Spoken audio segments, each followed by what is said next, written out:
strict 2-minute warning. We are inside of that now.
Conley now, you're seeing it live.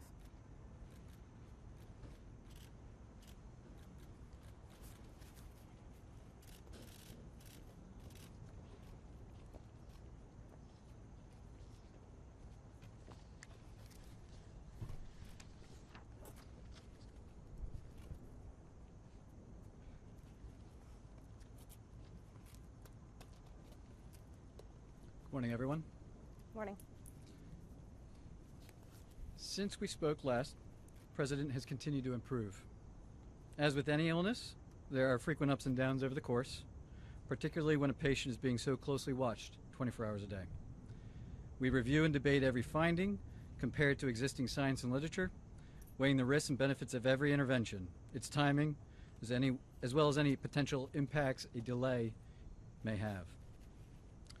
Over the course of his illness, the President has experienced 2 episodes of transient drops in his oxygen saturation. We debated the reasons for this and whether we'd even intervene. It was a determination of the team, based predominantly on the timeline from the initial diagnosis, that we initiate dexamethasone. I'd like to take this opportunity now, given some speculation over the course of the illness, the last couple of days, update you on the course of his own illness. Thursday night into Friday morning when I left the bedside, the President was doing well, with only mild symptoms, and his oxygen was in the high 90s. Late Friday morning when I returned to the bedside, the President had a high fever, and his oxygen saturation was transiently dipping below 94%.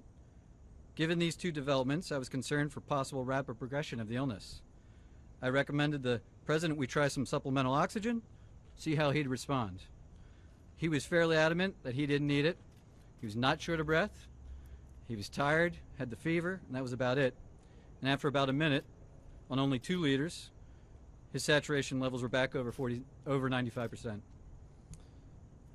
Stayed on that for about an hour, maybe, and it was off and gone. Later that day, by the time the team here was at the bedside, the President had been up out of bed, moving about the residence with only mild symptoms. Despite this, everyone agreed the best course of action was to move to Walter Reed for more thorough evaluation and monitoring. Now I'd like to invite up Dr. Dooley to discuss the current plan. Thank you, Dr. Conley. Before I begin a brief clinical update on the President's condition, I do want to reiterate my comments from yesterday regarding how proud I am to be a part of this multidisciplinary, multi-institutional team of clinical professionals behind me, and what an honor it is to care for the President here at Walter Reed National Military Medical Center. Regarding his clinical status, the patient continues to improve. He has remained without fever since Friday morning. His vital signs are stable. From a pulmonary standpoint, he remains on room air this morning and is not complaining of shortness of breath or other significant respiratory symptoms. He is ambulating himself, walking around the White House Medical Unit without limitation or disability. Our continued monitoring of his cardiac, liver, and kidney function demonstrates continued normal findings or improving findings.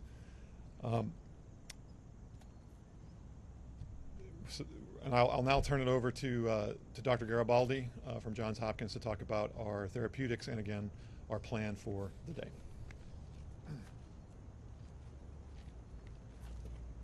Thank you, Dr. Dooley, and I just wanted to again reiterate what an honor and a privilege it is to take care of the President, but to be part of such a talented and multidisciplinary team here at Walter Reed. The President yesterday evening completed his second dose of remdesivir.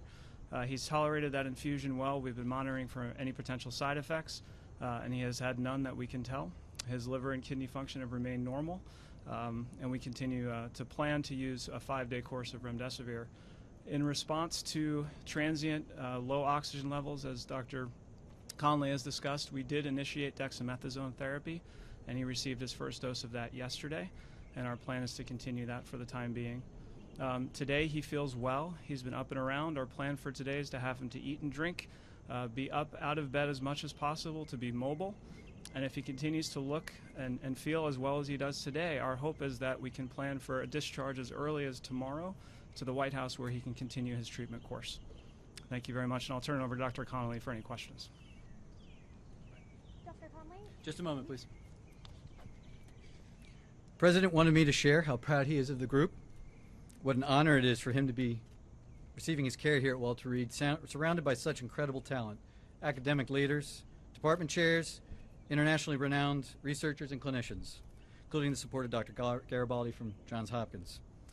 I'd like to reiterate how pleased we all are with the President's recovery, and with that, I'll take your question. Thank you Dr. so much. Conley. Dr. Conley, you said that there were 2 instances where he had drops in oxygen. Can you walk us through the second one? And also, I've got a question for the lung specialist afterwards. Sure, yeah. Yesterday, there was another episode where he dropped down about 93%. He doesn't ever feel short of breath. We watched it, and it returned back up. As I said, we evaluate all of these, and given the timeline where he is in the course of illness, we are trying to maximize everything that we could do for him, and we debated whether we'd even start it, the dexamethasone, and we decided that in this case, the potential benefits early on the course probably outweighed any risks at this time. Did you give him a second round of supplemental oxygen yesterday? I'd have to check with the nursing staff. I don't think that if he did, it was very, very limited, but he's not on oxygen. And the only oxygen that I ordered or that we provided was that Friday morning initially. And about what time was that yesterday? Yesterday, what was yesterday? You said the second instance. Second incidence? Oh, it was over the course of the day, yeah. Yesterday morning. Dr. Conley, Dr. Conley. the President's current blood oxygen level? That's my first question to you, Dr. Conley. 98%. And what do the X-rays and the CT scans show? Are there signs of pneumonia? Are there signs of lung involvement or any damage to the lungs? Yeah, so we're tracking all of that. There's some expected findings, but nothing of any major clinical concern. Then why start him, Dr. Conley, on the... Sorry. Dr. Conley, why... To ask if his oxygen level ever dipped below 90? We don't have any recordings here of that. That's right. On the dexamethasone, Dr. White House? Yeah, what about here? What At about the at the White White House or here, anything below 90, just to follow up on her question? No, it was below 94%.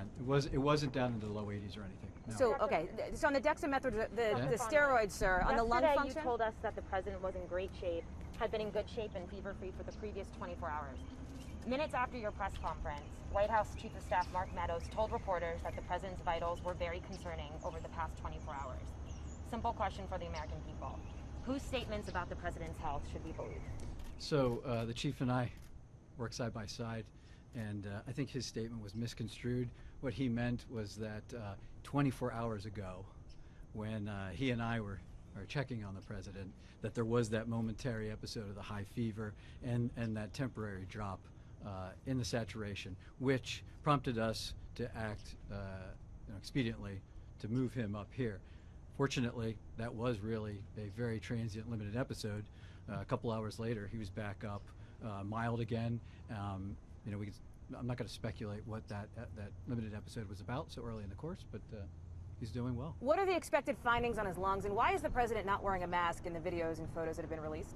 Well, the president wears a mask anytime he's around us, and we're all wearing our N95s, full PPE. He's the patient, and when we can, when he'll move out into to public, we move him out and around other people that aren't in full PPE. I assure you, he'll as long as he's still under my care, we'll talk about him wearing a mask. And he's in a negative pressure room? And the room is negative pressure? I'm not going to get into the specifics of his care. And can you answer the questions on the lung function? The lung function question, Dr. Conley?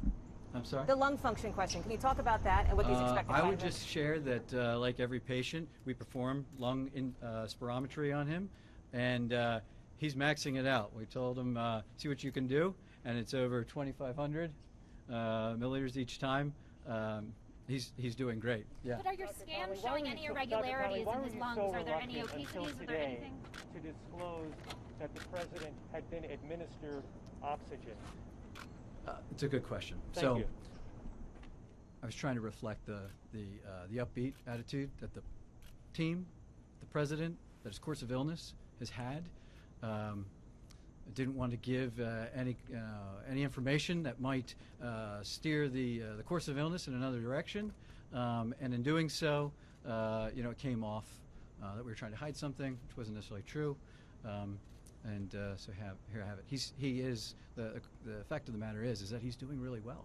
That he is responding, and as the team said, if everything continues to go well, we're going to start discharge planning back to the White House. That's it. Thank you, folks. Dr. Conley, on his lung scans.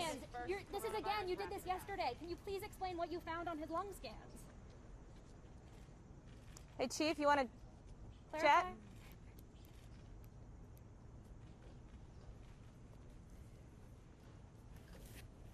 That wasn't as fun as yesterday.